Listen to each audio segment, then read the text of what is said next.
Hey everyone, tonight we're drifting back to a quieter corner of history. So, if you've already dimmed the lights and burrowed into a blanket, perfect. This is one of those stories that's equal parts fascinating, a little sad and just absurd enough to help you drift off. We're talking about executioners. Yes, those shadowy figures in the background of every medieval drama. The ones with the hood and the axe, as if they lived in a permanent Halloween costume. In reality, they didn't dress like that. Imagine more of a grumpy municipal employee than a theatrical villain. But still, their lives were peculiar, and their retirement years were often the strangest part. You see, executioners lived in a kind of social twilight. Nobody liked them. People needed them. But they were despised for doing the very job everyone insisted someone had to do. It's rather like being the medieval version of the town's pest control. Except your pests were actual human beings. Now, naturally, if you spend your entire career beheading people, burning them, or, on the more imaginative days, boiling them alive, your retirement prospects aren't going to be smooth. Villagers weren't lining up to invite the old executioner to their dinner table. And yet, oddly enough, executioners were often very skilled men. Sometimes inheriting the job through family, sometimes trained in medicine or surgery, and sometimes just dragged into it because no one else would take the role. So, what happened when these grim professionals hung up the axe? Let's drift through a few real stories. The life of an executioner was usually hereditary. If your father was one, congratulations, you had a decent chance of joining the family business, whether you wanted to or not. Which meant that by the time they retired, they'd often already trained a son or nephew to take their place. In theory, that freed them to step back and live quietly. But the problem was society didn't forgive. People didn't suddenly forget that you were the man who executed their neighbor's cousin 20 years ago. Executioners were often banished to the edges of town, quite literally. They lived on the outskirts, in houses marked so everyone knew exactly where they were. Retired executioners rarely moved in, say, to a cheerful city apartment above a bakery. Instead, they tended to remain in that liminal zone. Not entirely inside society, not entirely outside it either. One of the stranger details is that executioners, once retired, sometimes became healers. Yes, the man who used to dismember criminals would now happily reset your broken leg. It sounds bizarre until you realize that the skills were, well, transferable. They had deep anatomical knowledge, experience with wounds, and most importantly, they were used to blood. The squeamish need not apply. In fact, in places like Germany, old executioners became oddly respected for their medicinal work. People who wouldn't greet them on the street would suddenly arrive at their door when they needed a bone set or an abscess drained. You might avoid eye contact with him at the market, but when you tripped over your own clogs and broke your ankle, you'd be hobbling to the executioner's door, muttering apologies the whole way. Of course, not every retired executioner was lucky enough to reinvent himself as a local surgeon. Many just descended into poverty. The job didn't pay much. You might get a small wage, sometimes just a share of the belongings of the condemned. Yes, imagine funding your retirement plan with a second-hand pair of trousers from someone you just executed. Hardly a reliable pension scheme. Some retired executioners kept working odd jobs, usually the ones nobody else wanted. Cleaning cesspits, handling animal carcasses. Basically, society handed them any labor considered unclean because the executioner was already tainted. It was a vicious cycle. You were ostracized for being dirty and then forced into even dirtier work. But perhaps the most peculiar part was marriage. You see, executioners were often forbidden, or at least strongly discouraged, from marrying outside their family line. Many towns forced them to wed only within executioner families or among other unclean professions, like gravediggers or knackers. That meant retirement wasn't necessarily a peaceful stroll into family life. It was more like existing in a small, claustrophobic bubble of equally ostracized relatives. Imagine trying to throw a family reunion under those circumstances. Oh look, it's Cousin Heinrich from Würzburg. He's also an executioner. And Aunt Marta, the knacker's wife, who smells permanently of boiled horse. What a delightful gathering. There are records of some executioners desperately trying to escape the identity in retirement, changing their names, moving towns, pretending to be just another farmer. But neighbors usually found out, and the stigma followed them like an unwelcome ghost. One story from France tells of a retired executioner who moved to a new village hoping to farm quietly. Within weeks, the villagers realized who he was. No one would trade with him. No one would sit near him at church. Even the local dogs seemed to growl at him. He was eventually forced to leave, wandering off like an unwanted shadow. And yet, there were exceptions. A few executioners became semi-celebrities, particularly if they were skilled and efficient. Townspeople might secretly admire a man who could dispatch a condemned noble in a single stroke, clean as butter. These rare individuals might actually find a little comfort in old age, surrounded by grudging respect. But for most, retirement was a lonely business. If you're picturing an old executioner sitting on his porch, sharpening his axe out of habit while nobody dares approach, well, you wouldn't be far off. Many did hang on to their tools, partly out of pride, partly because iron was expensive, and partly, perhaps, because when your entire identity has been wrapped up in one grim profession, it's not easy to just put it away. The irony, of course, is that executioners were essential. Medieval justice systems couldn't function without them. Someone had to do the job. Yet the very people who relied on them treated them as less than human. It's one of history's quieter contradictions. The man who upheld the law was condemned to live outside it. So what happened when medieval executioners retired? Most slipped into poverty. Some reinvented themselves as reluctant doctors. A few clung bitterly to their identity, while others tried, and usually failed, to fade anonymously into village life. Almost all carried the stain of their profession to the grave. And perhaps, if you wandered by their lonely cottage on the town's edge, you'd see the glow of a fire, and hear the soft rasp of a whetstone against steel. Because for them, retirement was never entirely free of the axe. And on that somber note, let's drift over to the next royal fiasco. Alright, now that we've left the retired executioner quietly sharpening his axe in the twilight of his career, let's drift towards something even stranger.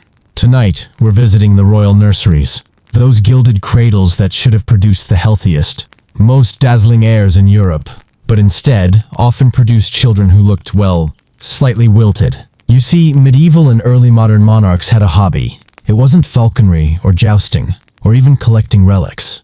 It was marrying their cousins, over and over again, because nothing says good long-term planning, like repeatedly folding the same family tree back onto itself.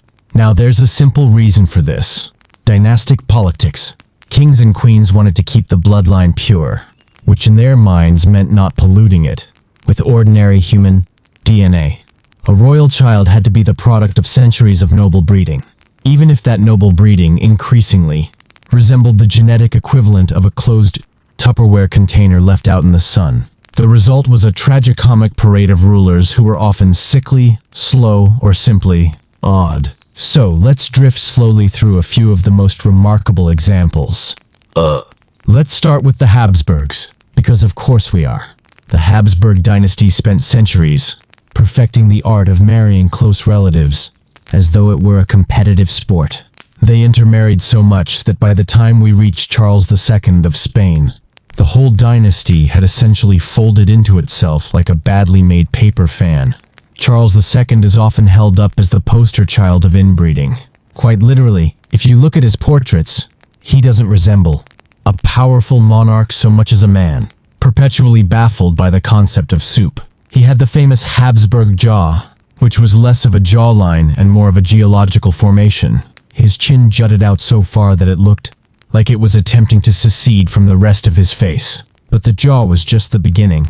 Charles was sickly from birth.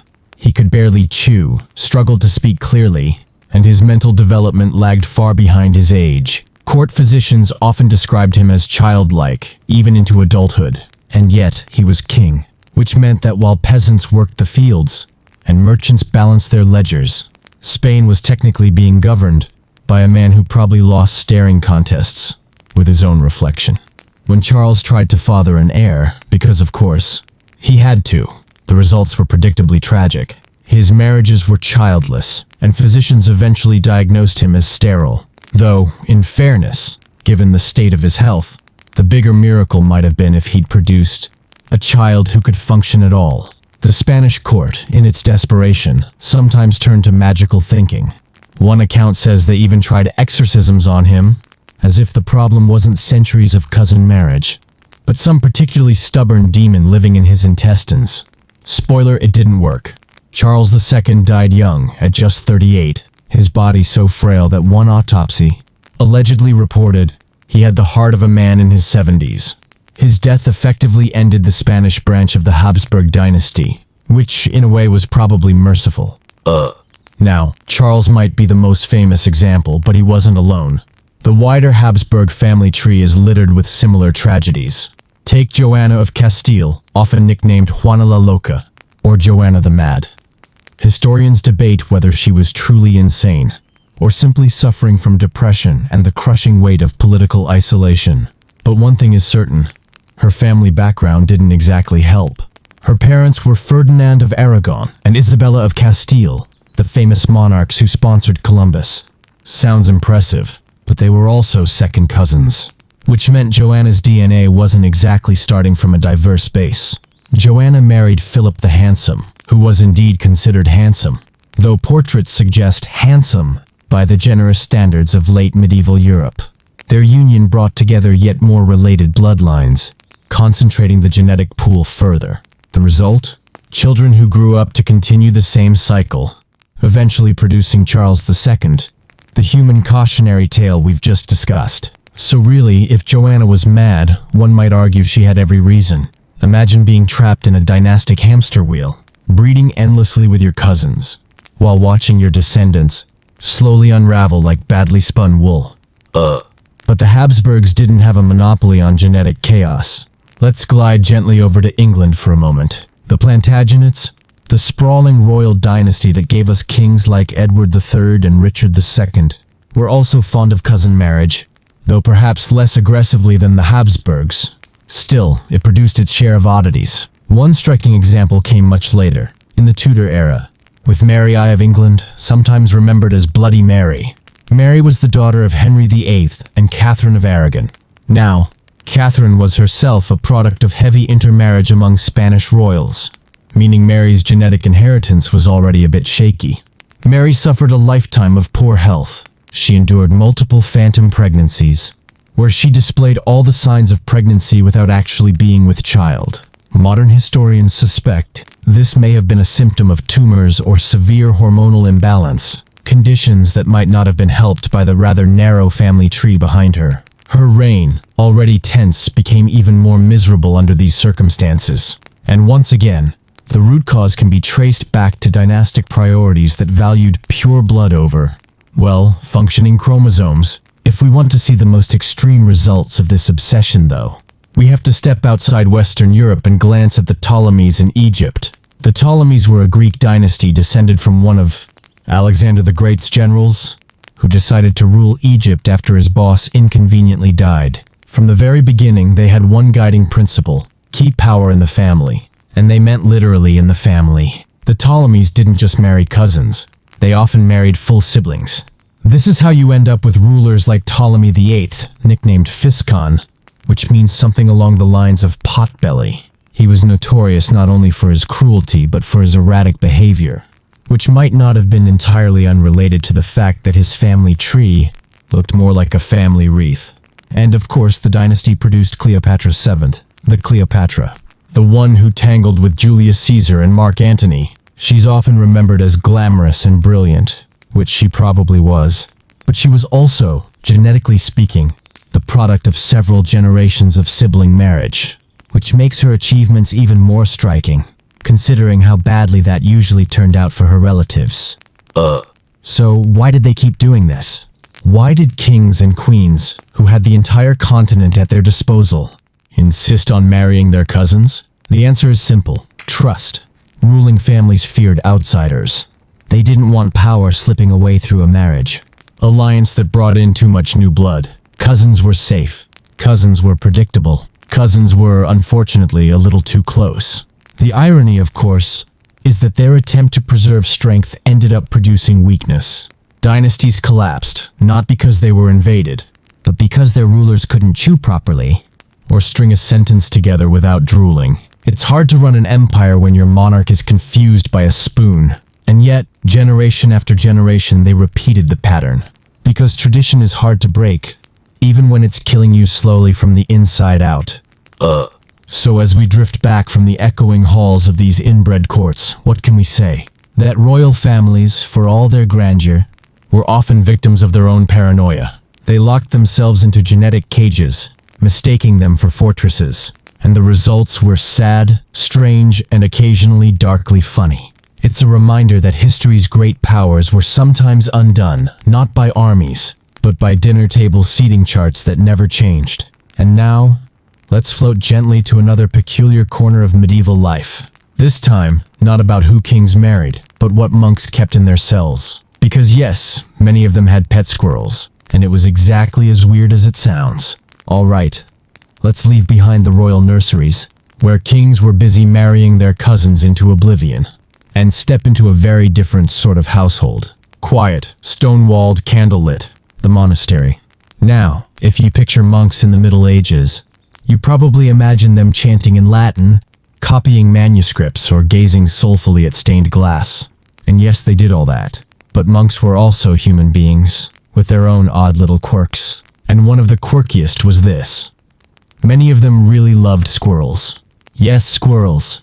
Those twitchy, beady-eyed little nut hoarders that dart around trees like caffeinated acrobats. In medieval manuscripts, monks are sometimes shown with squirrels perched calmly on their shoulders, like furry little sidekicks, which is not what you'd expect in a place dedicated to prayer, silence, and renunciation of earthly attachments. So what was going on here? Why did men who had sworn off worldly pleasures develop such an attachment to creatures that are essentially nature's hyperactive pickpockets? Let's start with the obvious. Medieval Europe was teeming with squirrels. Red squirrels mostly. The cute little russet ones. Long before the gray squirrel invasion from America complicated matters. These squirrels weren't just scampering through the forests. They were in art, stories, and symbolism. People associated them with liveliness, cleverness, and, less flatteringly, hoarding. For monks, who lived in quiet cells with almost nothing personal, a squirrel was a burst of energy, a little spark of life. Imagine sitting alone for hours, copying Latin texts letter by letter, and suddenly your squirrel comes tumbling across the desk, scattering ink everywhere. Annoying, yes, but also company. Some monks may have found their pets comforting. Remember, entering a monastery often meant leaving behind family and friends forever. It was, in many ways, a kind of social death. So, having a squirrel hopping around in your cell could be a gentle reminder of the outside world. A small, furry anchor to reality. Of course, monks weren't technically supposed to have pets. The rule of Saint Benedict, which governed many monasteries, emphasized discipline, obedience, and freedom from distractions. A squirrel, unfortunately, is the very definition of a distraction. Picture Brother Matthew in the scriptorium, painstakingly illuminating the Book of Psalms, while his squirrel steals the quill and makes a run for it. Not exactly conducive to quiet devotion. And yet monks had squirrels anyway, which tells you something about human nature. You can legislate against luxuries, but people will always sneak in a little joy where they can. We even find evidence in manuscripts. Marginal doodles sometimes show monks with squirrels, not as metaphor, but as a straightforward depiction of daily life. That suggests this wasn't just one eccentric friar here and there, but a recognizable habit. The affection for squirrels even crept into symbolism. In some bestiaries, those medieval books of animals, half real, half mythical, squirrels are praised for their cleverness in gathering food and protecting themselves. That might have appealed to monks, who spent much of their time gathering spiritual wisdom and storing it away like nuts for winter. A kind of furry allegory, running up a tree instead of climbing toward God. On the other hand, squirrels were also seen as greedy hoarders, which made them a useful reminder of vice. Imagine a monk watching his squirrel stash away hazelnuts thinking, yes, just like Brother Thomas stashing extra bread rolls from the refectory. Both of you are sinners. But beyond symbolism, there was the simple reality. Squirrels were available. Monasteries were often surrounded by woodlands, and catching a young squirrel wasn't difficult. Keep it in a little cage, or tame it enough to perch on your shoulder, and suddenly you had a companion. Unlike dogs or cats, squirrels were small enough to hide if the abbot disapproved. That said, squirrels are not exactly ideal pets. Anyone who has met one knows they are jittery, prone to biting, and deeply committed to chewing through everything. Monks must have endured shredded manuscripts, nibbled robes, and the occasional bloody finger. But they tolerated it, because loneliness is worse than tooth marks. There's even evidence that squirrels were traded and gifted. In some courts, ladies kept squirrels as fashionable pets, often with little chains around their necks. Monks might have encountered the same practice and quietly adopted it in their own cloisters. 15th century. English text mentions pet squirrels in households, ranging from noble to humble, suggesting they were common enough that even cloistered monks could justify it. Of course, not everyone approved. Some stern abbots scolded their monks for keeping pets of any kind, reminding them that attachment should be to God, not a bushy-tailed rodent. But scolding only goes so far when Brother Peter's squirrel is sitting in the corner looking adorable. Now, to us, the idea of a monk with a squirrel might seem almost comical. A robed man in sandals muttering prayers, while a furry creature scrambles up his sleeve. But there's something oddly touching about it too. It reminds us that monks weren't otherworldly beings. They were human, craving companionship, affection, and something playful in their otherwise rigid lives. A squirrel provided that. A tiny rebellion, but also a comfort. And perhaps late at night, when the cloister was silent and the candles had burned low, a monk might stroke the soft fur of his pet and feel just a little less alone in the vastness of his devotion. So yes, many medieval monks were obsessed with squirrels, not because squirrels were holy or practical, but because they were warm, unpredictable, and alive. A spark of the forest, tucked into the monastery's stone heart. All right, let's leave behind the monk stroking his squirrel in the quiet of his cell and wander toward a very different scene. A lecture hall. A group of young men in long robes, squinting in the smoky light of tallow candles. They are medieval medical students, and they are about to learn surgery. Now, in the modern world, if you want to become a surgeon, you train on cadavers. Real human bodies, carefully preserved, respectfully studied. But in the Middle Ages, that wasn't an option. For most of Europe, dissection was forbidden. Cutting up a human body was considered sacrilegious, a violation of the soul's vessel, which left an awkward problem. How do you learn to operate on a body you're never allowed to open? The answer, of course, is that they improvised. And their methods ranged from clever to slightly absurd, to please never let this man near me with a scalpel. The first substitute was animals. Lots and lots of animals. Pigs, sheep, dogs, any creature that roughly resembled a human in some respect. The pig was a particular favorite, because its organs are surprisingly similar to ours. A medieval medical classroom might have looked less like a place of learning, and more like a very confused barnyard. Students would gather around while their professor pointed at a pig's liver, explaining that it was basically the same as a human's, only smellier. Of course, pigs are not people. A pig's leg is not a human leg, no matter how earnestly you squint at it. But beggars can't be choosers. For centuries, the aspiring surgeons of Europe learned anatomy by poking at livestock, which meant, in practice, they graduated with impressive knowledge of pig physiology and a somewhat shakier grasp on human patients. Another substitute was wax models. Wealthy universities sometimes commissioned detailed wax replicas of human organs and limbs. These were fragile, expensive, and not terribly accurate, but they allowed professors to demonstrate where bones and veins should, in theory, be located. Imagine an earnest lecturer pointing to a wax heart, saying, "Yes, this is precisely what the real thing looks like," if the real thing were made of candle drippings. Still, it was better than nothing. And for students who had never glimpsed the inside of a human body, even a wax model felt like privileged knowledge. But perhaps the most curious method was books. Medieval medical textbooks were often filled with diagrams, copied and recopied for centuries. The trouble was, many of these diagrams were wrong. A popular medieval medical text called the Anatomy of Mondino, based on limited human dissection in Bologna in the 14th century, was treated as gospel, even when it described things that didn't actually exist in the human body. One diagram showed the human uterus as shaped like a tiny, cottage with multiple chambers. The idea was that male fetuses lived in one chamber, female fetuses in another, and occasionally twins might be divided like quarrelsome siblings in bunk beds. Students dutifully memorized this, never questioning it, because they weren't allowed to check for themselves. So when it came time to perform surgery on real people, they were essentially relying on medieval clip art as their guide, which, as you can imagine, did not always end well. Cool. But what about practice? Reading about surgery is one thing. Actually cutting someone open is quite another. Students needed some kind of hands-on training. And here's where things get uncomfortable. One option was condemned criminals.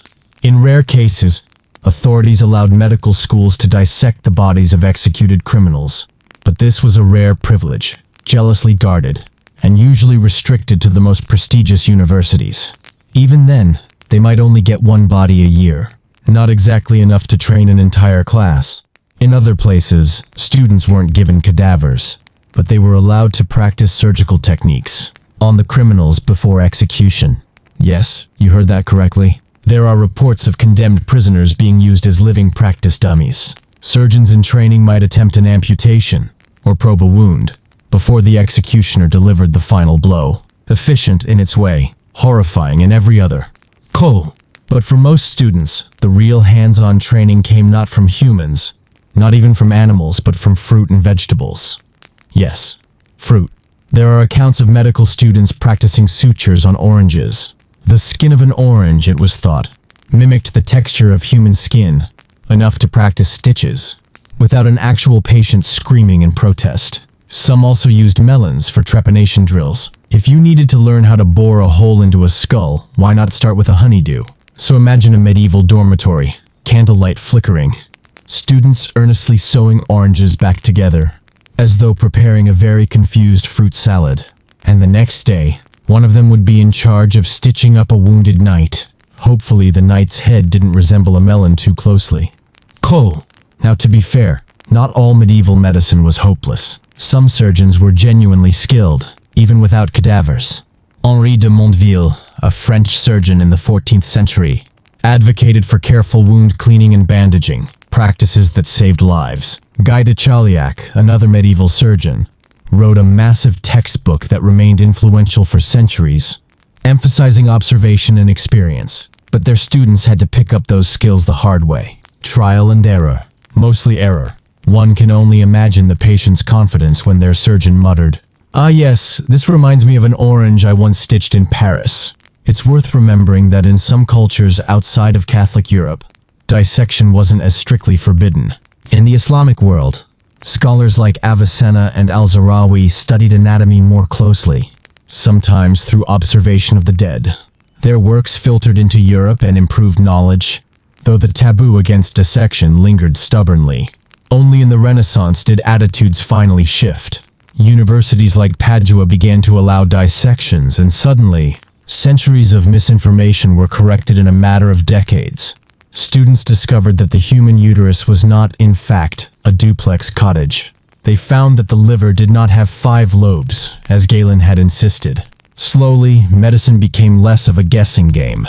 But before that turning point, generations of medieval doctors graduated armed with pig anatomy, wax models, and a lot of hopeful improvisation, which explains why medieval surgery was a bit of a gamble. Some patients lived, many did not. But hey, at least the oranges looked fantastic. Cool. So how did medieval medical students practice surgery without cadavers? With pigs, with wax, with oranges, with the occasional unlucky criminal, and with a great deal of optimism. It's a sobering thought that for centuries, medicine advanced not because it was easy, but because people were stubborn enough to keep trying, even while half blindfolded by taboo. And now, let's drift from the operating table to something even stranger. Not science, not medicine, but superstition.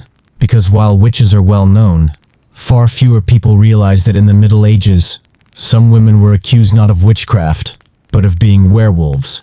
Alright, let's step quietly away from the smoky medical lecture halls and out into the shadowy forests of the Middle Ages. The kind of forests where every creaking branch sounded like a threat, where wolves prowled at the edges of villages, and where people whispered stories that blurred the line between reality and nightmare. Now most of us know about witch trials. Women accused of flying on broomsticks, cursing crops, or turning their neighbors into frogs, though usually the frogs' part was more rumor than fact.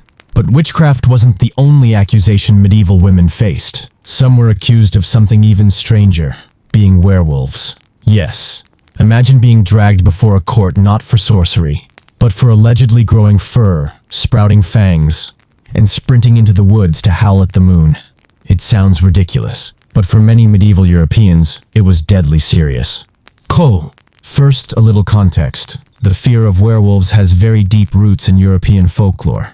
Long before Christianity spread, pagan myths described humans who could transform into animals, wolves being the most common, since wolves were both admired and feared. Strong, cunning, and dangerous, perfect material for a monster. By the Middle Ages, Christianity layered new meanings onto the old myths. The werewolf was no longer just a shapeshifter. It was a servant of the devil. To become a wolf meant to abandon your humanity and embrace evil. Naturally, this made it a very useful accusation. When someone in the village had to be blamed for bad luck. Most werewolf accusations were aimed at men. After all, wolves were symbols of male aggression, hunting, and violence. But women were not immune, especially women who lived alone on the edges of society. Widows, healers, or simply the eccentric types who didn't quite fit in. In a world where conformity was survival, difference was suspicious. And suspicion had teeth. Take the case of the she-wolf of France. In the 16th century, just on the tail end of the medieval world, records describe women accused of luring children into the woods, killing them, and then supposedly transforming into wolves to devour the remains. Now, whether these women were guilty of anything at all is doubtful. But the hysteria around wolves and female predators blurred into reality, and courts were all too eager to find monsters in human form. What happened to women accused of being werewolves? Well, it wasn't pleasant. The punishments mirrored those for witchcraft. Many were tortured until they confessed, because nothing says justice like asking someone if they turned into a wolf while tightening the thumb screws. Under torture, women might admit to all sorts of things. Running with wolves, eating babies, consorting with the devil, howling at the moon. Once confessed, the sentence was usually death. Burning at the stake was common, the fire symbolically purging the wolf demon from the body. In some cases, women were beheaded, their corpses burned afterward just to be safe, because nothing ruins a good execution like the accused, suddenly sprouting fur post-mortem. Now, werewolf trials weren't as widespread as witch trials, but they did happen often enough to leave a paper trail. Germany, France, and the Baltic states produced some of the strangest records. In Estonia, for example, women were occasionally accused of slipping into wolf form at night. Local superstition held that they would lie down, leave their human body behind like a discarded coat, and roam the woods as beasts until dawn. Imagine trying to defend yourself in court against that. No, Your Honor, I did not leave my skin in the laundry pile last night. Some courts even tried to distinguish between real werewolves and imaginary ones. Theologians debated whether women truly turned into animals, or whether the devil merely tricked people's eyes. Either way, the accused rarely benefited from these philosophical discussions. Whether illusion or reality, someone had to be punished. It's worth noting that werewolf accusations against women often carried a double weight of misogyny. A woman suspected of stepping outside her expected role, too independent, too outspoken, too strange, could quickly become the village scapegoat. If crops failed, if livestock vanished, if children went missing in the woods, she might find herself branded not just a bad neighbor, but a literal wolf in human clothing. And here's the irony. Wolves were real. Actual wolves did attack livestock. They occasionally attacked children. The fear wasn't completely baseless. But instead of investing in sturdier fences or better night watches, many communities found it easier to blame the woman next door. Because of course they did. Over time, the line between witch and werewolf accusations blurred almost completely. Women accused of witchcraft were often said to ride wolves to their Sabbaths, or to transform into wolves as part of their devil's pact. The two identities merged into one.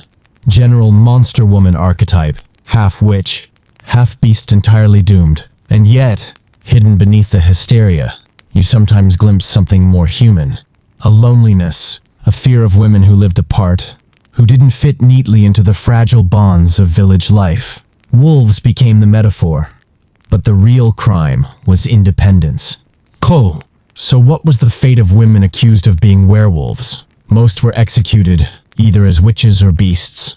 Their names were erased, their stories twisted into cautionary tales. Few survived, except in folklore, where they linger still, shadows in the forest. Half woman, half wolf, never fully allowed to be either.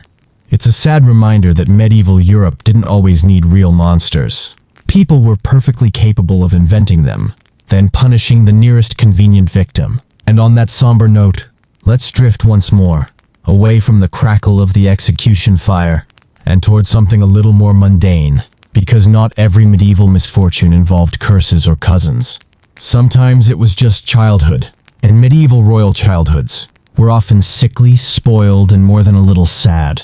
Alright, let's leave behind the torchlit trials where women were accused of prowling as wolves, and step into quieter chambers, royal nurseries, the places where kings and queens began life not as rulers, but as fragile little bundles of dynastic hope. Now, you might imagine a medieval prince or princess had the best childhood imaginable. Silks, jewels, endless servants, golden rattles perhaps. But in reality, royal childhoods were often miserable. Equal parts fragile health, crushing expectations, and, inevitably, a complete lack of affection. Because if you were born into a royal family in the Middle Ages, you weren't really a child. You were a political object wrapped in swaddling clothes. Let's start with health. Medieval medicine was, as we've already discussed, more orange-based than evidence-based. And royal children were just as vulnerable to disease as anyone else. Smallpox, measles, dysentery, all the usual suspects, swept through palaces as happily as they swept through peasant huts. The difference was that when a peasant child died, it was a private grief. When a royal child died, it was a political crisis. Dynasties teetered on the survival of infants who often didn't survive. For example, Henry VIII of England lost multiple children in infancy. His desperation for a healthy male heir famously led him through 6 wives and a small mountain of discarded courtiers' heads. But the problem wasn't just Henry's impatience. It was that royal children, despite all their luxury, were astonishingly fragile. Why so fragile? Well, one reason was inbreeding, as we've seen. Another was overfeeding. Royal physicians often recommended diets that sound more like punishments than health regimens. Rich foods, heavy with sugar and meat, were thought to build strength. Instead, they built stomach problems. It wasn't unusual for a young prince to be so plump he could hardly run, until an illness swept in and carried him off anyway. On the flip side, sometimes royal children were deliberately underfed. Doctors believed certain foods caused imbalance in the humors, the body's 4 essential fluids, which, according to medieval theory, dictated health and personality. Too much meat might make you choleric. Too many sweets might make you melancholic. The result was a kind of culinary roulette, where your dinner was chosen, less for nutrition and more for aligning your bile correctly. Then there was the problem of separation. Royal parents rarely raised their own children. Princes and princesses were handed over to wet nurses, governesses, tutors, and entire miniature courts of attendants. Their parents might visit occasionally, but affection was not part of the deal. Take Edward VI of England, the boy king who succeeded Henry VIII. He grew up surrounded by tutors, drilled endlessly in Latin, theology, and the duties of kingship. His letters show a child far older than his years, dutiful, solemn, and a little sad. Edward was in many ways a 9-year-old old man, and like so many royal children, he was sickly. Tuberculosis consumed him by age 15, leaving the throne in chaos once again. Imagine being told from birth that you carry the destiny of a kingdom, and then dying before you've even finished puberty. That was the royal childhood experience in a nutshell. Spoiling was the other side of the coin. Some royal children were showered with luxuries so excessive, they became warped little tyrants. Louis III of France, for instance, was so coddled in his early years that he reportedly threw screaming fits if he wasn't obeyed instantly. Courtiers indulged him, partly out of fear, partly out of habit. The result was a king who grew up with the emotional maturity of a sulky toddler. Then there's Richard II of England, who inherited the throne at age 10, raised in splendor, praised constantly, and shielded from reality. Richard developed a personality best described as catastrophically entitled. As an adult, he demanded to be addressed as a living deity and staged elaborate ceremonies to remind everyone of his majesty. His downfall was less surprising than it was inevitable. Spoiling and neglect often existed side by side. A child might be given golden toys but never hugged, lavished with jewels but starved of affection. The result? Adults who were either weak, unstable, or both. Royal education didn't help. Childhood was cut brutally short. By age 5 or 6, princes were already drilled in languages, history, and governance. Princesses were trained for marriage. Negotiations essentially turned into tiny ambassadors before they could spell their own names. One royal tutor described his young charge as bright, if somewhat listless, which is historian speak for bored out of his mind, while I force-feed him Aristotle. These were children raised not to play, but to perform. Play was considered dangerous. Too much energy wasted, too much risk of injury. Better to sit quietly and learn how to sign treaties you didn't understand. And of course, there was the ever-present shadow of mortality. Royal nurseries were littered with little coffins. Families posed for portraits that included dead siblings, painted in pale likeness so they wouldn't be forgotten. In some dynasties, only a fraction of the children made it to adulthood, which meant those who survived often carried crushing pressure to make up for the losses. Look at the Habsburgs again. Children born sickly, raised in suffocating palaces, sometimes so overprotected they never developed normal strength. Charles II of Spain, whom we already met, spent his childhood carried everywhere because his legs were too weak. He was a king in waiting who never learned to walk properly until later childhood. And when he did, it didn't exactly improve matters. Perhaps the saddest part of all this is that royal childhoods, for all their misery, were envied by ordinary people. Peasants dreamed of golden cradles, velvet robes, and servants on call. What they couldn't see was the loneliness, the endless lessons, the sickbeds, the parents who were too busy ruling or marrying their cousins to ever simply be parents. So, yes, medieval royal childhoods were sickly, spoiled, and sad. They were childhoods without much childhood in them at all. And maybe, somewhere in a corner of the nursery, a little prince clutched a golden rattle, staring out the window, wishing he could run into the forest like any village boy. Instead of being groomed to rule a world he would never actually live to govern. And on that note, let's drift towards something else entirely.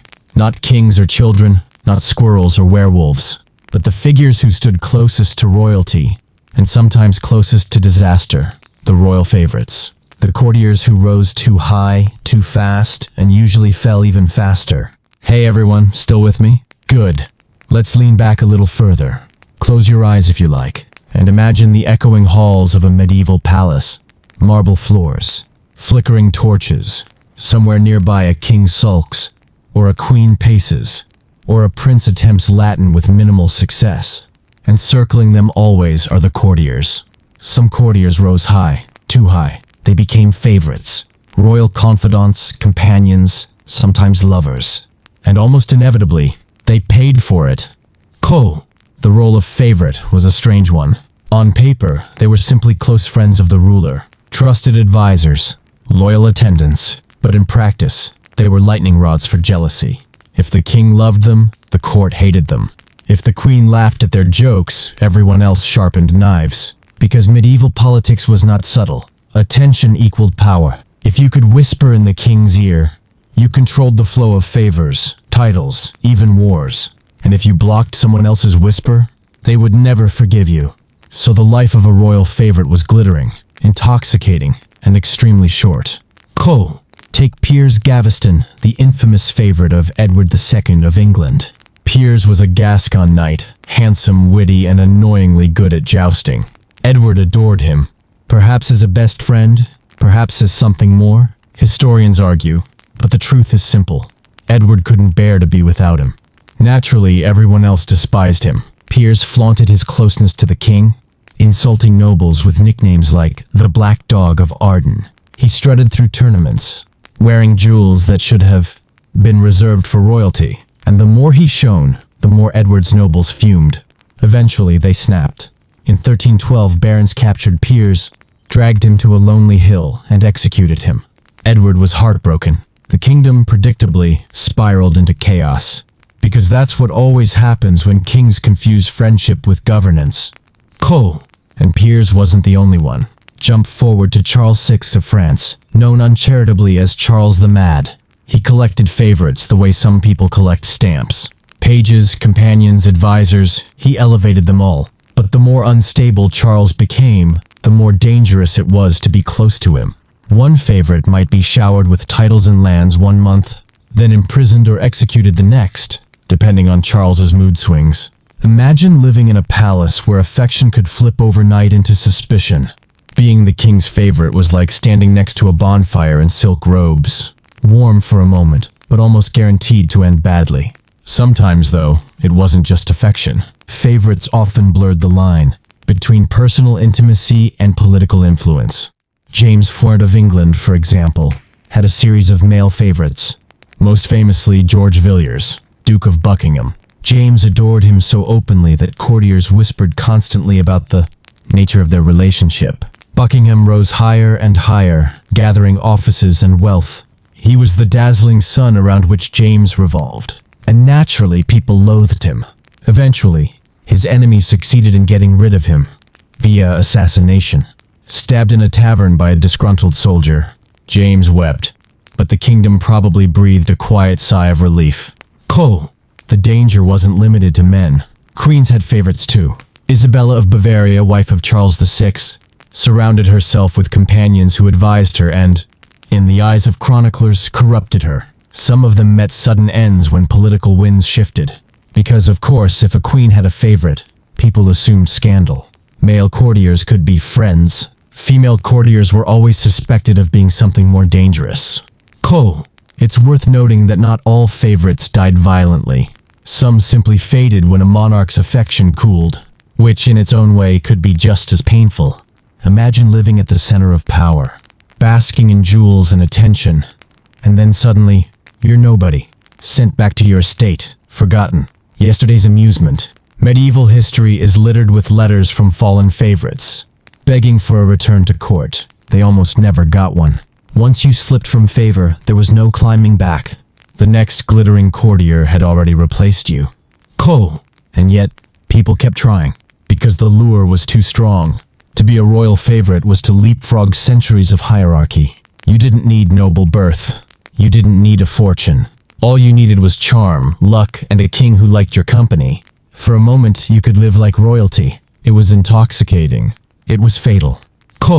So, what really happened to medieval royal favorites after they rose too high?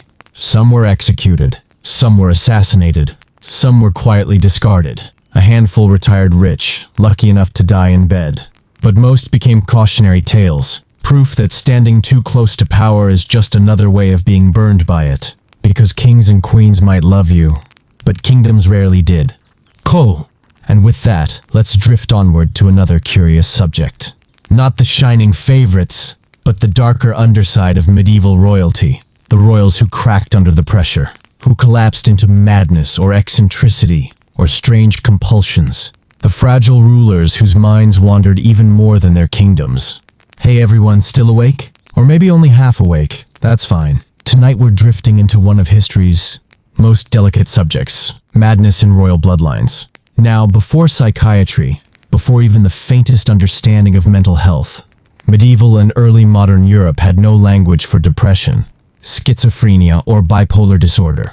What they did have was a set of ominous phrases. They spoke of melancholia, of possession, of God's punishment, and of course, of hereditary weakness, which, to be fair, was often correct, considering how many royal families had been marrying their cousins for centuries. Let's start with one of the classics, Charles VI of France, also called Charles the Mad. Charles wasn't always unstable. He became king at just 11 years old in 1380, and at first, things looked promising. He was handsome, athletic, and nicknamed Charles the Beloved, which sounds nice. Then, it all went sideways. At age 24, Charles had his first psychotic break. While riding with his army, he suddenly drew his sword and attacked his own men, killing several before being restrained. Afterwards, he had no memory of it. That was just the beginning. His episodes became more frequent and more bizarre. At times, he believed he was made of glass. He refused to let people touch him in case he shattered. He forgot his own name. He forgot he was king. He sometimes failed to recognize his wife or children. On worse days, he raged violently, terrifying everyone around him. The court had no idea what to do. Physicians prescribed bleeding, of course, because medieval doctors loved removing blood from people who already seemed dangerously fragile. Priests muttered about demons. Courtiers whispered about curses. None of it helped. For nearly 40 years, France had a king who was only intermittently sane, which is less than ideal when you're also fighting. England in the 100 Years. War. Naturally, this left France governed by whichever relative or noble could seize the regency during Charles's breakdowns. The result, civil war, betrayal, and chaos. Charles's madness wasn't just personal. It destabilized an entire kingdom. But Charles wasn't unique. Madness seemed to haunt royal families like an uninvited ghost at every banquet. Consider Joanna of Castile, better known by her less-than-kind nickname, Juana la Loca, Joanna the Mad. Joanna was the daughter of Ferdinand and Isabella, the famous monarchs who sponsored Columbus. She married Philip the Handsome of Burgundy, who, despite his nickname, was handsome in the shallow, arrogant way that never ends well. Joanna adored him. He did not return the favor, preferring mistresses and humiliating his wife in public. Understandably, Joanna became jealous, angry, and, according to the men writing the chronicles, hysterical. When Philip died suddenly in 1506, Joanna's grief consumed her. She refused to bury him. She had his coffin carried with her everywhere she went, even on long journeys. Rumors spread that she opened it to embrace his decaying corpse. Now, some of this was probably exaggerated. Chroniclers loved portraying difficult women as insane, but there's little doubt Joanna suffered a mental collapse. For the rest of her life, nearly 50 years, she was confined, first by her father, then by her son Charles V, both of whom found her madness politically convenient. Whether she was truly insane or simply inconvenient, her fate was the same, locked away, remembered forever as the Mad Queen. And then we have Henry VI of England, another tragic example. Henry was the grandson of Charles VI, yes, the French king with the glass delusions, which makes it difficult to ignore the hereditary thread here. Henry became king at just 9 months old, and from the start he seemed delicate, gentle, pious, fond of prayer and reading, but utterly unsuited to the brutality of English politics. By his early 20s, during the Wars of the Roses, Henry began experiencing complete mental breakdowns. At one point, he collapsed into a catatonic state for over a year. He couldn't move, speak, or even acknowledge the birth of his son. Power passed to Richard, Duke of York, because the king was essentially absent. When Henry finally woke up, he seemed confused but otherwise unchanged. This cycle repeated, leaving England with a ruler who was physically present but mentally missing. His instability helped plunge England into decades of civil war, and Henry himself ended in the Tower of London, where he was quietly murdered, probably with the polite excuse of national necessity. Madness had not only unseated him, it had unmade him entirely. And perhaps we should pause here, because it's worth reflecting. These rulers weren't just gossip material. They were people suffering from conditions that today we might recognize as schizophrenia, bipolar disorder, or severe depression. But their misfortune was magnified 1,000 times by the fact that they sat on thrones. For ordinary people, madness was isolating. For kings and queens, it was catastrophic. It reshaped nations, destroyed dynasties, and spilled blood in endless wars. Still, medieval chroniclers often described royal madness with a mix of horror and fascination. Madness made kings unpredictable.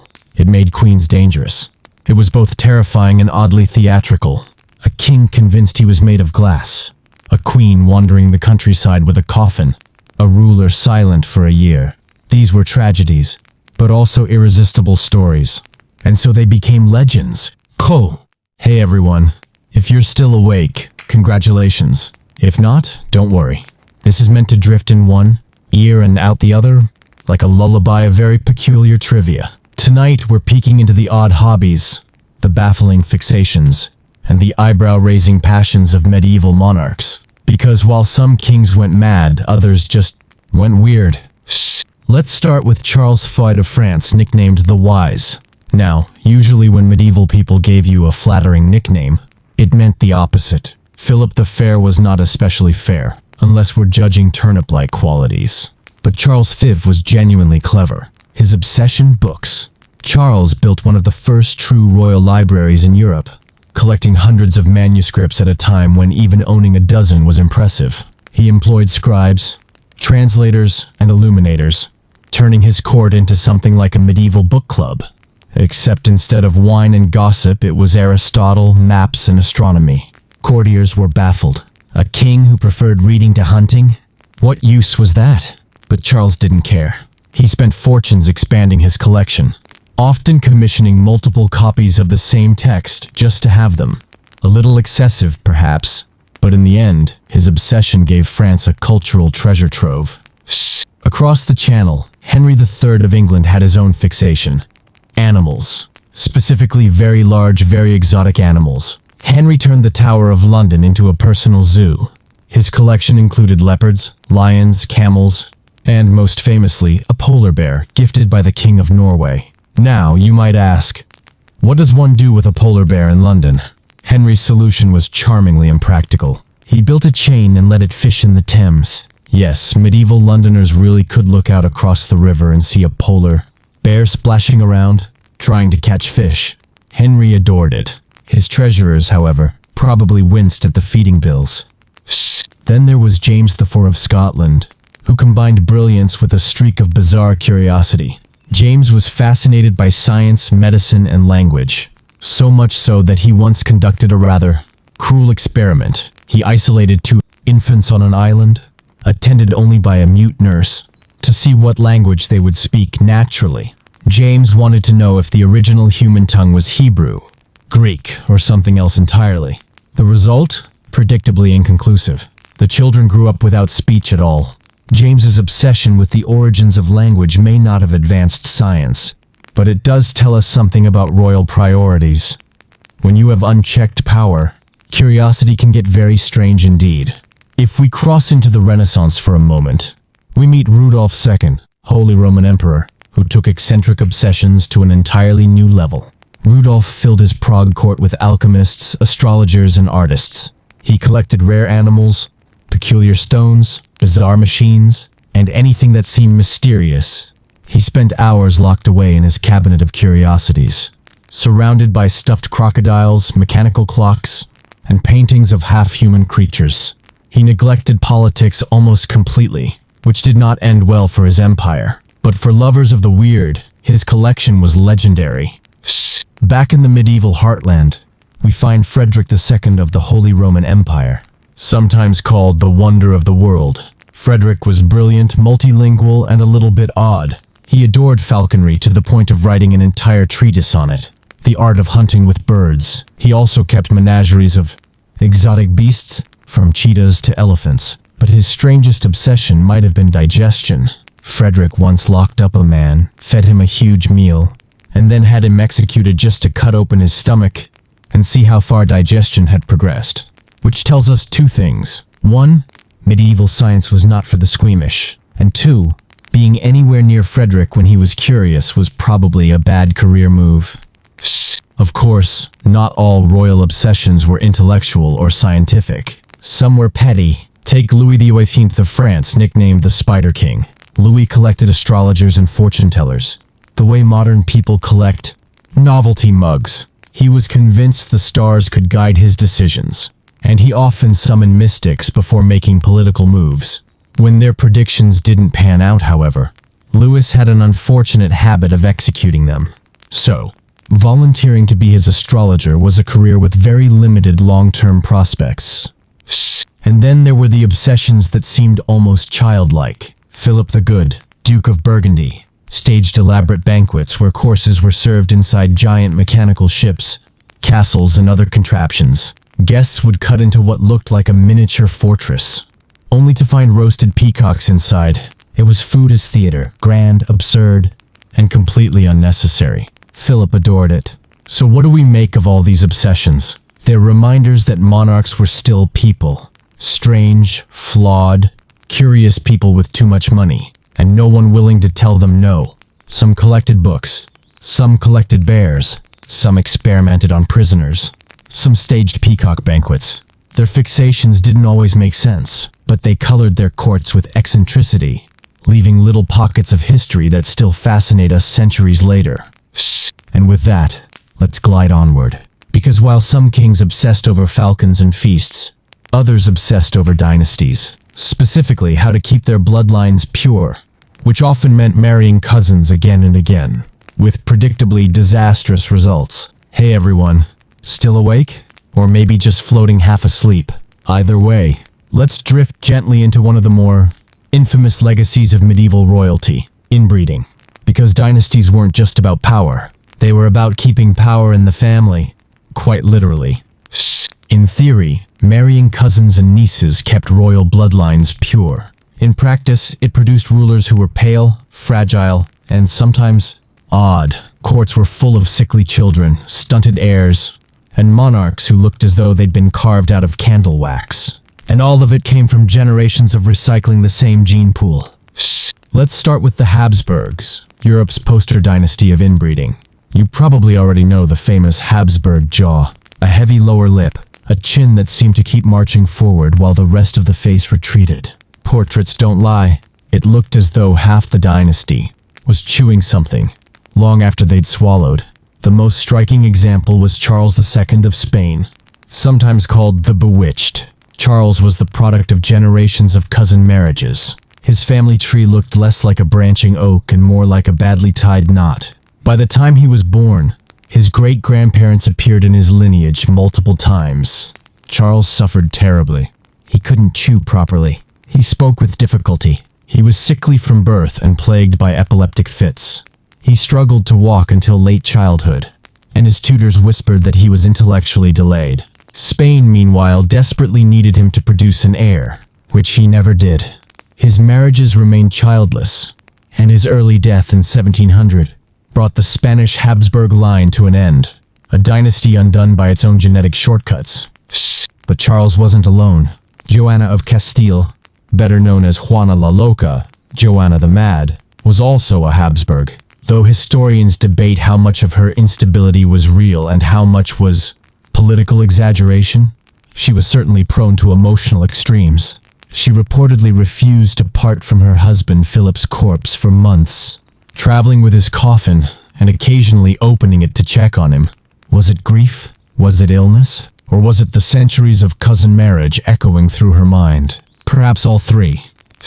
The problem was, royal families treated marriage less as romance and more as strategic chess. The question was never, do they get along? But, does this alliance strengthen the dynasty? A princess of Austria could only marry someone of sufficient rank, which usually meant another Habsburg. The pool of eligible spouses was a puddle. Even outside the Habsburgs, the effects showed. The Plantagenets of England married cousins, so often that claims to the throne became a confusing mess of interwoven family ties. Wars of succession were fueled not by strangers, but by relatives who were all technically cousins several times over. Family dinners must have been awkward, assuming they had them. And then there were the Capetians of France, the Angevins, the Burgundians, everywhere you look. The same noble names repeating. A dynasty might span centuries, but the number of ancestors remained shockingly small. Sometimes the results were less dramatic, more quietly tragic. Fragile children who died young, princes who never lived to be crowned, queens who suffered repeated miscarriages. Historians now look back and see the genetic bottleneck hidden at the time beneath layers of piety and ritual. To medieval minds, these losses were God's will, but science offers a harsher truth. Marrying your cousin's cousin over and over has consequences. And yet, they kept doing it. Because the alternative, marrying, outside the narrow circle of royalty, was unthinkable. Better to risk a fragile heir than to risk diluting the dynasty. Bloodlines were a currency, and the fewer people who held it, the more valuable it seemed. It was, in short, an obsession. And obsessions rarely end well. So the next time you see a portrait of some pale, weary-looking monarch with a jaw that could crush walnuts, remember, you're looking at centuries of family politics, carefully arranged marriages, and the price of power paid in health, happiness, and hereditary decline. And with that, let's drift onward to something a little different. Not the fragile heirs themselves, but the children who survived, raised in palaces, spoiled or neglected, cosseted or ignored. Because being born royal was no guarantee of a golden childhood.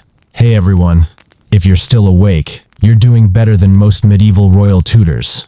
Because tonight we're drifting into the odd, sometimes pitiful world of royal childhoods. A life that, on paper, should have been golden, but in practice was often lonely, bizarre, or just plain sad.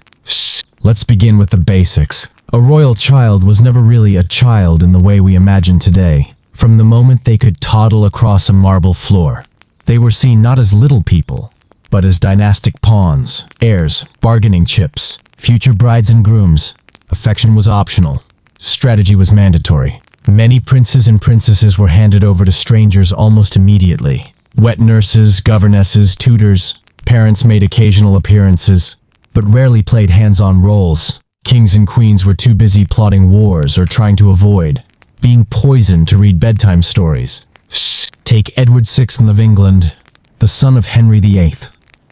His mother died shortly after childbirth, and his father, the famously self-absorbed Henry, wasn't exactly the nurturing type. Edward was raised in a cold cocoon of tutors and protectors. His education was strict, his diet regulated, his every move scrutinized. The result? A boy who grew up pale, studious, and terminally ill. He became king at 9, dead by 15. Childhood was less a joy, more a countdown. Or look at Mary, Queen of Scots, sent to France as a child bride. She was raised in dazzling luxury at the French court. Gilded halls, fine gowns, endless servants. But luxury doesn't equal love. Mary was paraded as a future queen, dressed like a doll, and used as a diplomatic token long before she understood what that meant. By the time she married, she was more a symbol than a person. Then we have the children who were too indulged. Richard II of England springs to mind. Crowned at age 10, Richard grew up surrounded by flatterers who treated him like a miniature god. He was spoiled rotten with jewels, fine clothes, and endless reassurance. By adulthood, Richard genuinely believed kingship meant he could do whatever he pleased, which, in medieval England, was a dangerous assumption. Spoiled royal child meet angry nobles. The result was deposition and death. Some royal children lived lives of fear. Ivan the Terrible of Russia, not strictly medieval, but close enough, grew up in a court dripping with intrigue. His father died young. His mother was poisoned. As a child, Ivan and his brother were neglected, sometimes left hungry, sometimes abused by nobles. Ivan responded by developing a charming hobby, throwing animals off towers for fun. Childhood trauma, in his case, blossomed into a lifetime of paranoia and cruelty. Even in calmer courts, childhood illnesses were relentless. Smallpox scarred princes, fevers carried them off before their first birthday. It wasn't uncommon for a queen to bear 10 children and bury half of them. Each death was mourned, or sometimes simply replaced by the next attempt. A royal nursery was not a place of joy. It was a place of survival statistics. There's also the odd contrast between royal childhoods and those of commoners. A peasant child might chase chickens, help in fields, or play simple games. A royal child sat in stiff clothing, drilled in Latin declensions, and taught which fork to use before they were tall enough to reach the table. Fun, in the modern sense, was not on the syllabus. And yet, amid all this, there were moments of humanity. Little Henry VIII, before he became infamous, was said to be a cheerful boy, bright-eyed, musical, eager to learn. Young Isabella of Castile reportedly loved to sneak away, from her governesses to play in gardens. For a fleeting moment, they were simply children, before duty closed in again. So, the sad truth, to be a royal child was often to be a lonely child, surrounded by servants but starved of genuine affection, smothered with ceremony but deprived of play, either spoiled into arrogance or disciplined into fragility. Very few escaped unscathed. And with that, let's drift to another corner of royal life. Because once these fragile, spoiled, or sorrowful children grew up, they were expected to rule, and often they ruled badly. Sometimes out of ignorance, sometimes out of sheer pettiness. And those mistakes, they shaped kingdoms. Hey everyone, if you're still awake, you're doing better than most medieval royal tutors.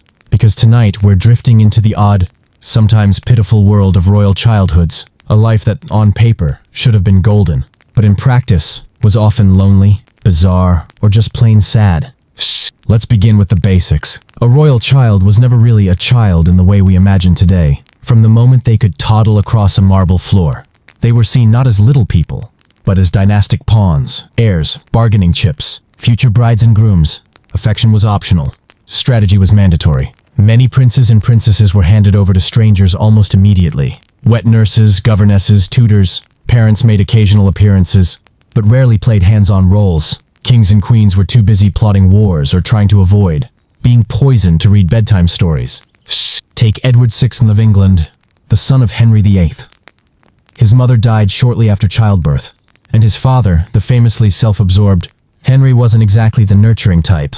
Edward was raised in a cold cocoon of tutors and protectors. His education was strict, his diet regulated, his every move scrutinized. The result? A boy who grew up pale, studious, and terminally ill. He became king at 9, dead by 15.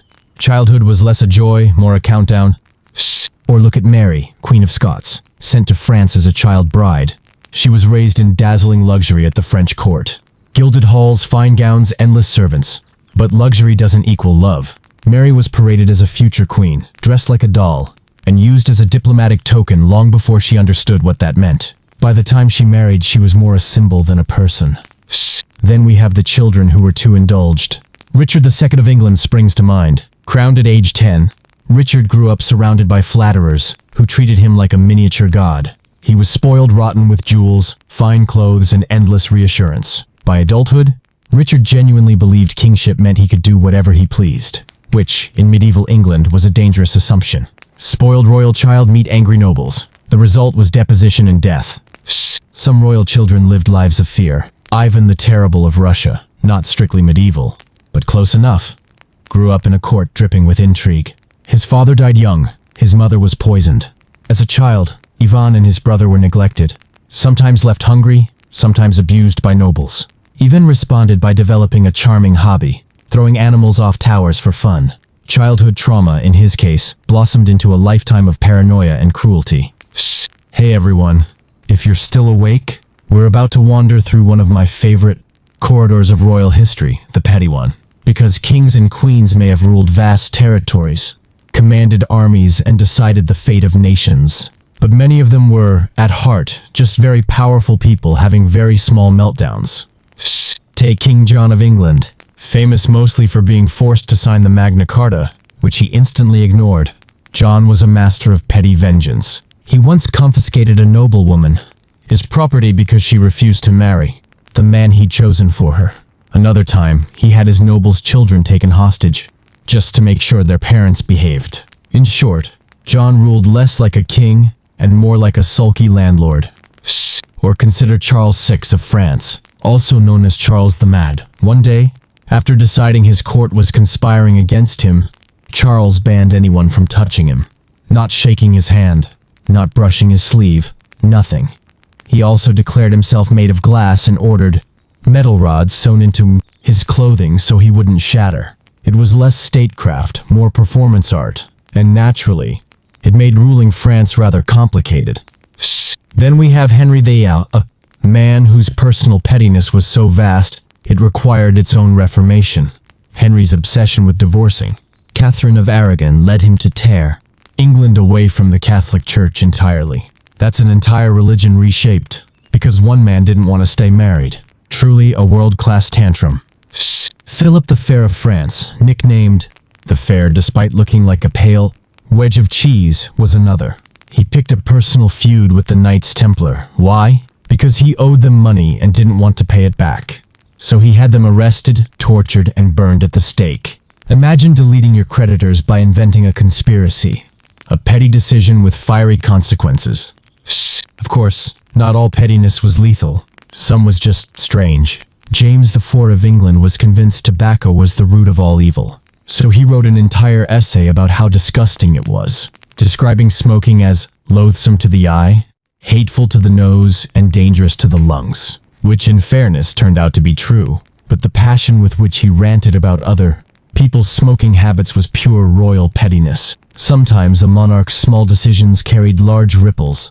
Emperor Frederick II of the Holy Roman Empire adored falcons more than people. He spent enormous sums maintaining aviaries, writing treatises on bird training, and dragging live prey into his courtrooms to test the skills of his pets. Diplomats arrived to negotiate treaties, only to find the emperor fussing over his hawks. Statecraft was delayed because Frederick was busy watching pigeons get mauled.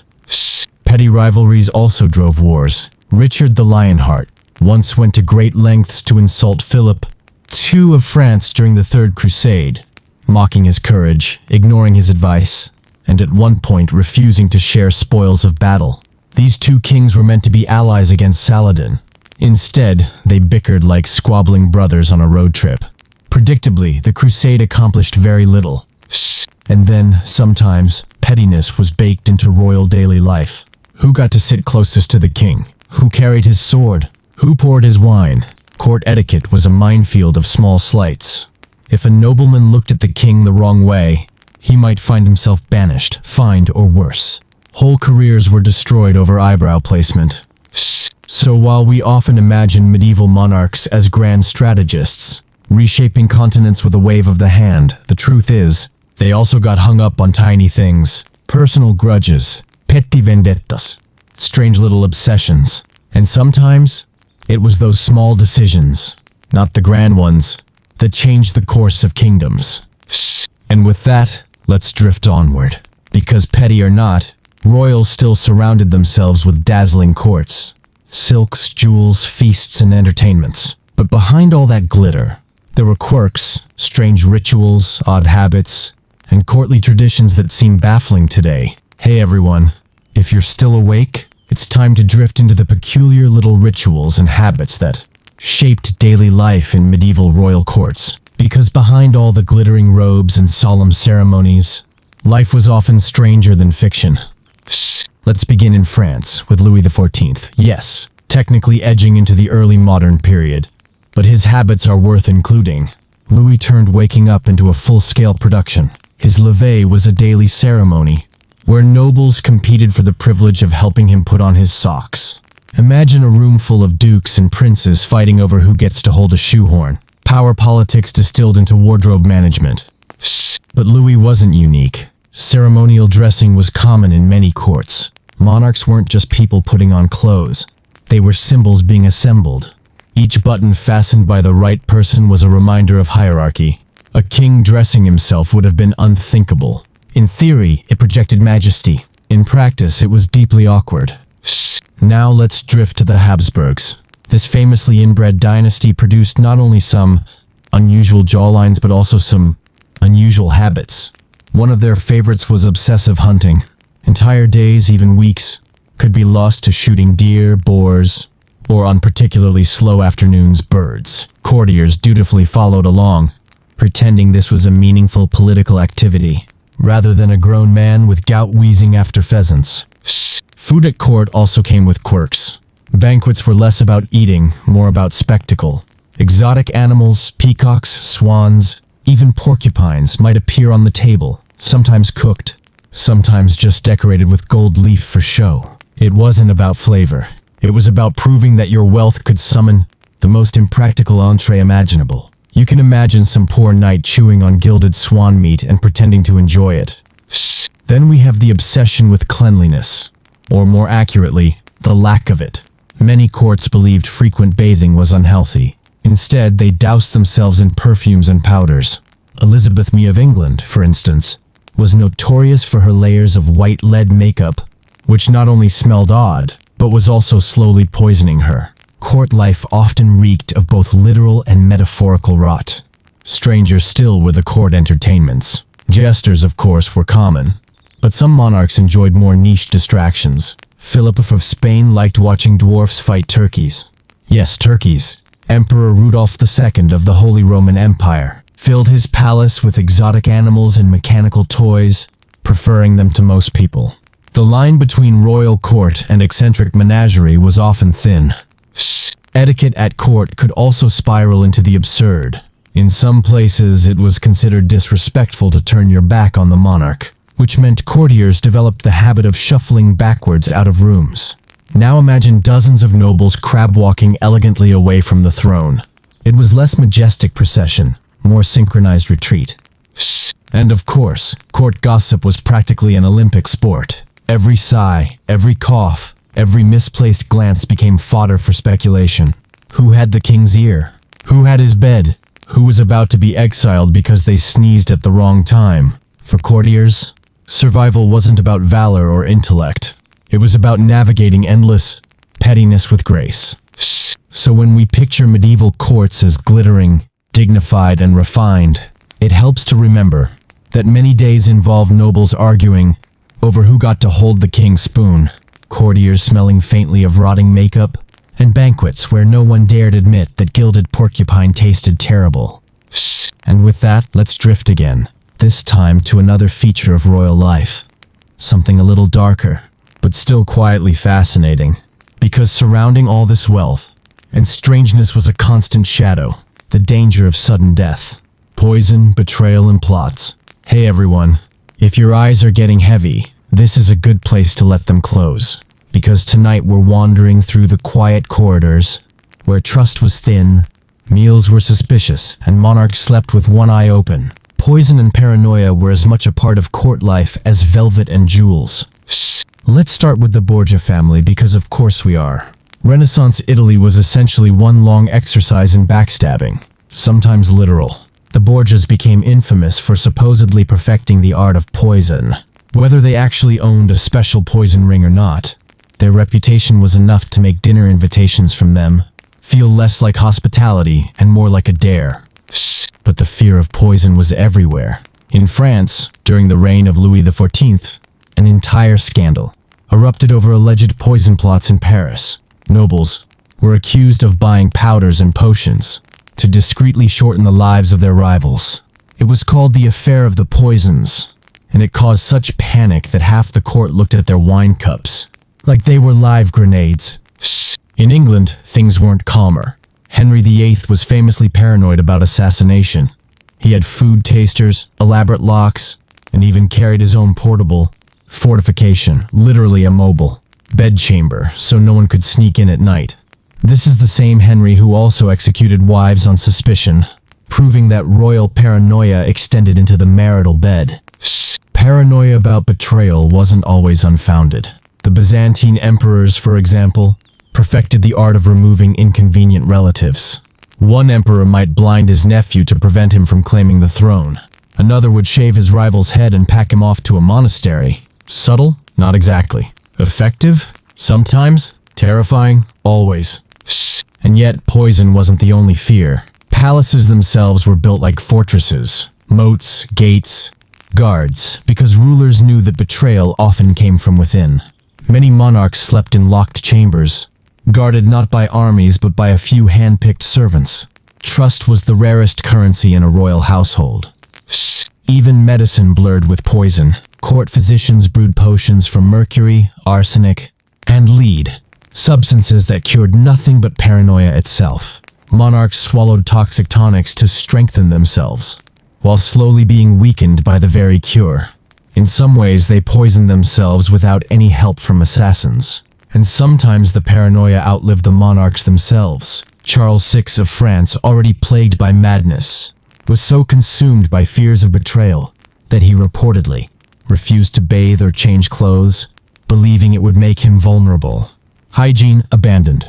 Trust non-existent. His court simply had to endure the smell and the mood swings. So what we see when we look past the glitter of palaces is a life lived in constant suspicion. Meals were tasted. Letters were sealed with suspicion. Courtiers whispered in corridors. And kings wondered if their doctors were curing them or finishing them. It wasn't a glamorous life. It wasn't even a secure one.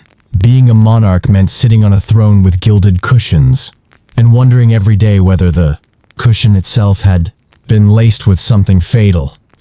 And now, let's drift gently to something less fatal, but no less strange.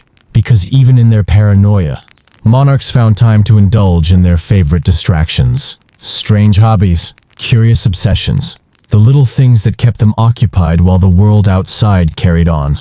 Hey everyone, if you've made it this far, congratulations. You're officially more patient than most medieval courtiers. Tonight we're drifting into the softer, stranger corners of royalty.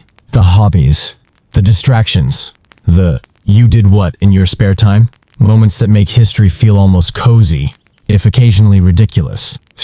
Let's begin with Charles VI of France, better known as Charles the Mad.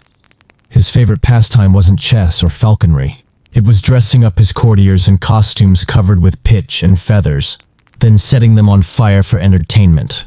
This was known as the Bal des Ardents, or Ball of the Burning Men. Naturally, several people died. Charles called it a party. The rest of France called it Tuesday with Charles. If that feels a little extreme, let's move to Philip II of Spain, who had a quieter, though no less obsessive, habit. Philip collected documents, and by collected, I mean hoarded. He built the massive Escorial Palace partly to store his endless archives. Wars were raging, the empire was stretching across oceans, and Philip was filing. He found peace in bureaucracy, which is perhaps the most Spanish Habsburg thing possible. Now, if you prefer something a bit livelier, there's Henry VIII again. Between chopping marriages in half, he was an enthusiastic musician and composer. He even wrote songs, one of which, Pastime with Good Company, was surprisingly catchy. Imagine the towering, gout-ridden monarch, sweating through his doublet, trying to pluck a lute and warble romantically while courtiers clapped politely. It's not quite the fearsome tyrant image, but it was his hobby. On the more eccentric side, we find Rudolph II, Holy Roman Emperor, whose hobbies were a mix of the bizarre and the brilliant. He filled his Prague palace with exotic animals, alchemical experiments, and mechanical toys. To him, a good afternoon was one spent watching lions wrestle or pondering whether a chunk of glowing rock might be the philosopher's stone. Courtiers probably nodded along, pretending this was perfectly normal behavior. And then there's Louis XIV of France, who was oddly fond of pigeons. He kept vast numbers of them in his castles, convinced they could carry messages faster than any human, which was true, but also extremely noisy. Visitors described his castles as less like royal residences and more like very luxurious pigeon lofts. James VI of Scotland, later James I of England, had his own peculiarities. He adored witch hunting, which technically was less a hobby and more an obsession. He even wrote a book about it, called Demonology. So while some monarchs played chess, James spent his evenings writing about demons, comforting. On the gentler side, Queen Elizabeth I loved dancing. Even late in life, powdered, painted, and slightly fragile, she would dance elaborate galliards with her courtiers. It was one of the few times she could almost pass for a normal human enjoying herself, before returning to the business of statecraft and surviving endless plots. And of course, falconry. Almost every monarch dabbled in it. Birds of prey were the ultimate status symbol. Nothing said, "I am powerful," quite like strapping a leather glove to your wrist and glaring while a hawk glared along with you. For monarchs, the joy was less in the hunt, and more in showing off the expensive bird that probably cost more than an entire peasant village. So the image we're left with is a tapestry of quirks. Some rulers hoarded papers, others burned courtiers alive, some preferred pigeons, and others preferred dancing. These hobbies didn't just fill time, they revealed character. A ruler's kingdom was often as strange as their preferred pastime. And with that, let's drift again, this time toward the end of life. Because no matter how eccentric or powerful they were, all monarchs eventually reached their final days. And as you might expect, their deaths were just as strange as their lives. Hey everyone, if you're still with me, first of all, well done. You've outlasted more kings than most courtiers ever did. And now, as the candles burn low, let's drift into the final act of royal life. The strange, often undignified ways monarchs left the world. We can begin with King Henry VI of England. His death was caused not by battle, not by rebellion, but by a plate of lampreys. He adored the slippery little fish, ignored his doctor's advice, and ate far too many. Naturally, the lampreys won.